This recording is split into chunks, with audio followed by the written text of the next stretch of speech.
Hello again and welcome. Today, we're going to delve into some of our oldest known history, where humanity's story of society and civilization just might have begun its very first chapter, or as I like to imagine, maybe even began again. Here at Gobekli Tepe, a place so ancient it's practically whispering the secrets of civilization's dawn. Imagine, if you will, standing at the edge of time where the stars witness the birth of human culture. This isn't just any archaeological site, it's where history as we know it might need a rewrite. Built around 9500 BCE, Gobekli Tepe predates Stonehenge by 6,000 years, challenging our timeline of human development. Here, in what's now southeastern Turkey, hunter-gatherers did something extraordinary. They built a monumental architecture, but why here and why then? These T-shaped pillars, some weighing up to 50 tons, are not just feats of early engineering, but canvases of prehistoric art, carved with animals, symbols, perhaps even early forms of storytelling or religion. Think about it, no wheels, no metal tools, yet here stands evidence of a society complex enough to order large-scale construction. The question that tickles the mind of almost every archaeologist: was this the world's first temple, a place where spirituality drove humanity to settle, to gather, to build? Or in a twist worthy of a Douglas Adams plot, did these stones serve a purpose we've yet to fathom? Maybe they were part of an ancient social network, Stone Age LinkedIn, if you will, where your status was literally set in stone. And now, we're going to delve into the enigmatic vulture pillar. Just remember, each stone here at Gobekli Tepe has its own story to tell. We're just scratching the surface of this prehistoric puzzle. This isn't just art. Some theorize that it might be one of the oldest star maps known to humanity. Researchers have suggested that the carvings on this pillar, particularly the vulture and the scorpion, could correspond to constellations. Imagine, if you will, the night sky as a canvas where our ancestors painted with the night stars. The theory goes that these carvings align with what we recognize as the constellations of Sagittarius and Scorpio. Why would they mark these in particular? Some believe this pillar serves as a date stamp for an incredibly significant event, the Younger Dryas, which we discussed in our previous video, a period of sudden climate change around 10,950 BCE, give or take a few centuries. This could be humanity's first recorded attempt at noting a catastrophic environmental shift. This event, the Younger Dryas, might have been triggered by a cosmic impact. And what's the vulture pillar telling us? Could it be saying, look, this is where the sky fell? The vulture, often associated with death, could symbolize the death of an era, ushering in a cold epoch that changed everything. The astrology map theory posits that by aligning these carvings with the positions of stars, ancient astronomers were not just mapping the sky, they were recording time, events, perhaps even predicting or memorizing when comets or meteor showers, like the Taurids, might have struck Earth, leading to the Younger Dryas. And while some debate this is mere coincidence or overinterpretation, others like myself see it as possible evidence of a sophisticated understanding of astronomy, far predating what we previously believed possible for that era. Was Gobekli Tepe an observatory,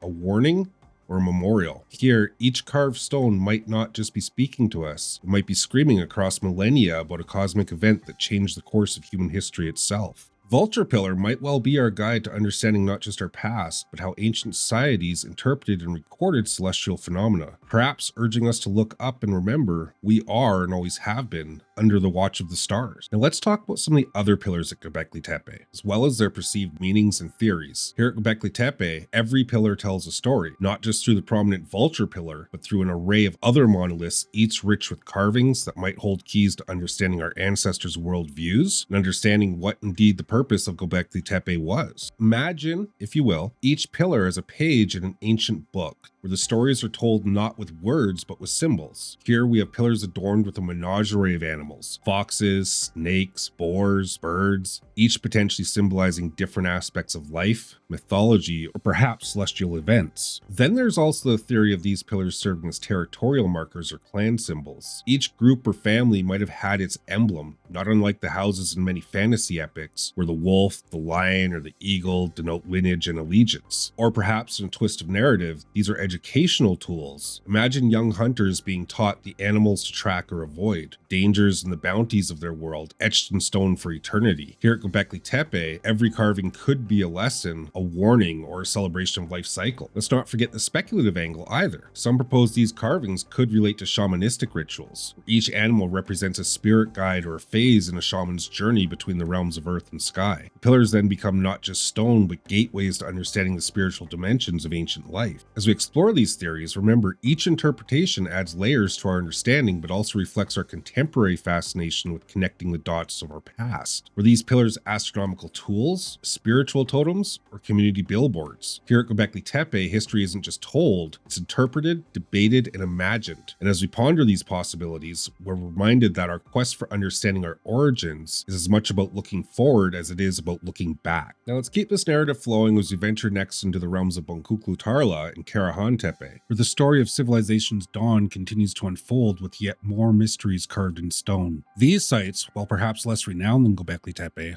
hold their own mysteries and insights into the Neolithic narrative of Anatolia. Boncuklu Tarla, discovered more recently, offers us a glimpse into residential life during the Neolithic period, around 1,000 years after Gobekli Tepe was active. Here, we're not just looking at monumental structures, but the remains of homes, suggesting a settled lifestyle much earlier than once thought. What's fascinating here are the remnants of daily life, the beads from which the site gets its name, Boncuklu, meaning beady, hinting at a culture where personal adornment was significant and a step beyond that of simple hunter-gatherer lifestyles. And there's Karahan Tepe, sometimes dubbed as Gobekli Tepe's lesser-known cousin, but make no mistake, Karahan Tepe is monumental in its own right. Excavations here reveal structures that might challenge our timeline of when exactly society started transition from hunter-gatherers to more sedentary, perhaps even proto-urban communities. Recent findings, as discussed on platforms like X, suggest Karahan Tepe might be part of a broader cultural or religious landscape. Some theorists speculate about these sites being part of a network, not just isolated phenomena. Could these be communal centers, or perhaps nodes in a prehistoric social or trade network? At Karahan Tepe, the T-shaped pillars are present, similar to those at Gobekli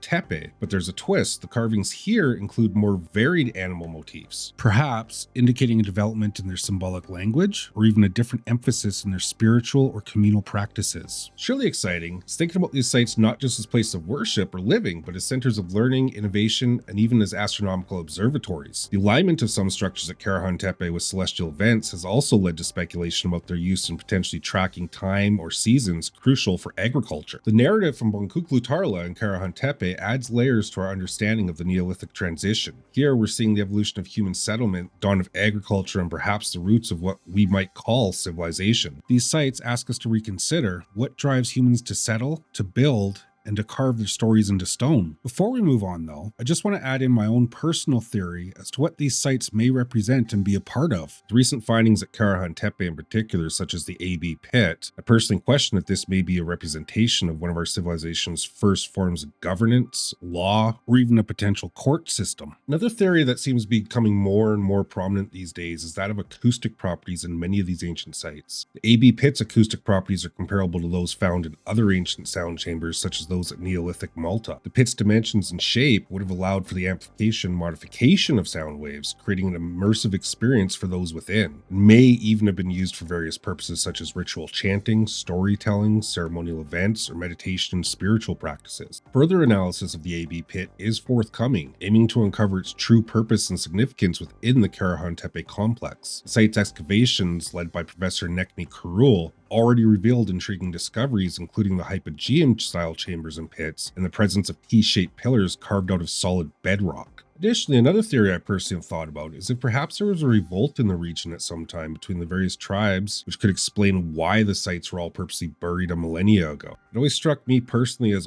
odd. People of the time would think to bury the sites to protect the information for future generations. But to me, a violent revolt or other outside entity coming in and taking over the region makes a lot of sense as to why they might want to bury the past. As we continue to unearth more about these incredible sites, remember, each discovery reshapes our past, challenging us to rethink not just where we came from, but how our ancestors began to shape the world around them, setting the stage for the complexity of human civilization. Now let's get into exploring Derinkuyu and Cappadocia. These names evoke images of an underground city and a landscape that seems to belong to a whole other world, both deeply woven into the historical fabric of Anatolia. Here in Cappadocia, the earth itself has been sculpted by time, wind, and human hands into what many describe as a lunar landscape. But beneath this surreal surface lies Derinkuyu, one of the most fascinating subterranean cities, potentially dating back to the Phrygians or even earlier, with significant use during the Byzantine era. Derinkuyu isn't just a marvel of ancient engineering, it's a labyrinthine testament to human ingenuity in the face of adversity. This underground city could house thousands of people, along with their livestock and food stores, function as a complete subterranean fortress. Why build such a place? For protection from invasions, from natural disasters, or perhaps from something we've yet to understand or discover. The city extends to a depth of approximately 60 meters, or approximately 197 feet. Ventilation shafts, wells, and passages connecting various levels. Put this depth into perspective, in recreational scuba diving, the typical limit is only 130 feet or 40 meters. Each level could be sealed off with massive stone doors, an ancient security system against invaders, or perhaps, as some theories suggest, against less physical threats like toxic gases or cosmic events. Now consider this, places like Derinkuyu have been inspired by even earlier structures or knowledge, perhaps linked to the same Neolithic ingenuity seen at sites like Gobekli Tepe or Karahan Tepe. Here's where speculation meets archaeology. Were these underground cities part of a broader network of ancient shelters across Anatolia, designed with knowledge of astronomy or geology now lost to us? Or perhaps, could they actually be examples of pre-Younger Dryas societies, where mankind learned to live underground to escape the cold of the Ice Age at the time? If we allow our imagination to really run wild, I can envision how it could have even been a design from cultural memory of prehistoric societies used to avoid dinosaurs and large predators, maybe simply to hide from rival tribes and nations in the vicinity. Let's not overlook Cappadocia's above-ground wonders as well. The fairy chimneys, natural structures that have been used by humans for centuries, hollowed out for homes, churches, and even pigeon houses. These formations, while natural, were adapted by human touch, perhaps echoing the subterranean ethos of living within the earth. Cappadocia and Derinkuyu ask us to reconsider our ancestors' relationship with the environment. Are these structures purely defensive, or do they hint at a deeper, possibly spiritual connection with the earth? Perhaps in these spaces we find not just refuge, but a place where humanity ponders its place in the cosmos itself, much like we do today when we look up at the stars from this timeless landscape that we live in. So as our journey through the ancient landscapes of Anatolia comes to a close, find ourselves not at an end, but rather at a beginning of endless questions, theories, and unending quest to understand our past. From the monumental pillars at Gobekli Tepe to the hidden depths of Derinkuyu, from the daily lives etched at Boncuklu to the enigmatic carvings at Karahan Tepe, we've traversed through time itself. What we've uncovered here isn't just stone, dirt, and bone. It's the story of us, humanity's first steps towards civilization. Each site a chapter, each artifact a word. Together they form a narrative that challenges our understanding of when and how we became who we are today. The vulture at Gobekli Tepe might have symbolized death or transition, but for us, symbolizes the bridge between the known and the unknown, present and past. Pillars, perhaps once markers of the stars, now guide us through the history of human ingenuity. Boncuklu shows a settlement, community, and the beginnings of a settled life, where Karahan Tepe might whisper tales of a network of ancient wisdom spread across these lands. Beneath Cappadocia's fairy chimneys and the cool embrace of Derinkuyu, we find not just shelter from the storm, but perhaps a sanctuary from time itself, where our ancestors contemplated their universe much as we do now.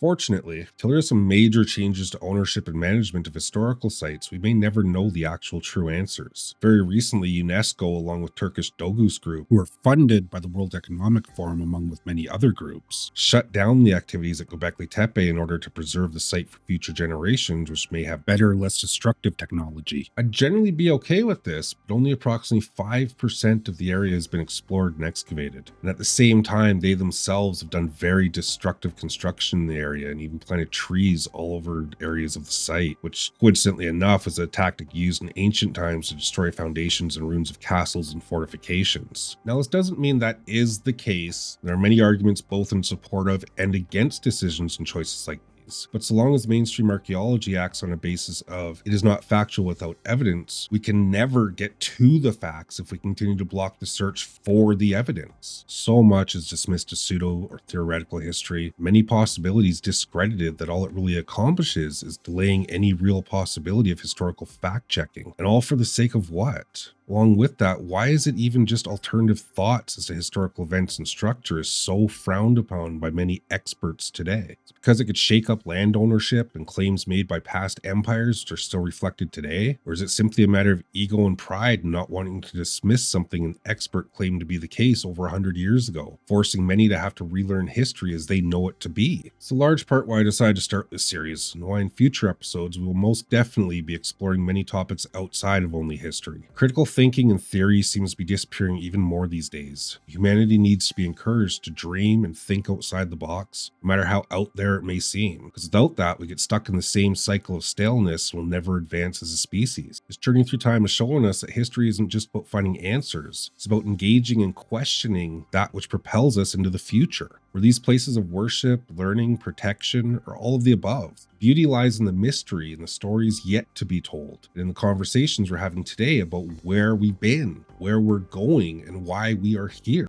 So as we leave these ancient stories to whisper in the wind, remember, every civilization, including ours, begins with curiosity, a desire to connect, and the courage to look beyond. Here among the dawn of civilization, we're reminded that our history is not set in stone. It's as dynamic as the cosmos above. Thanks for joining me on this expedition to our past, where every discovery is a step towards understanding the vast, uncharted territory of human legacy.